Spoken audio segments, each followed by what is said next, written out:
بسم الله الرحمن الرحيم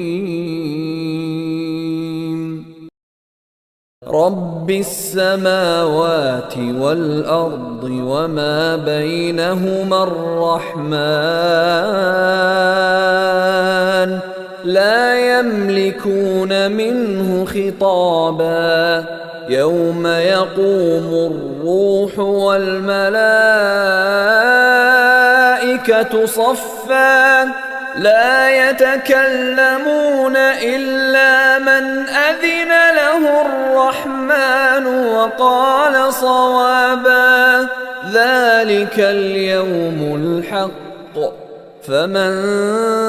شاء اتخذ إلى ربه مآبا إنا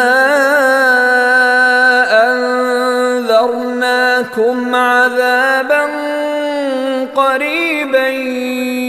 يوم ينظر المرء ما قدمت يداه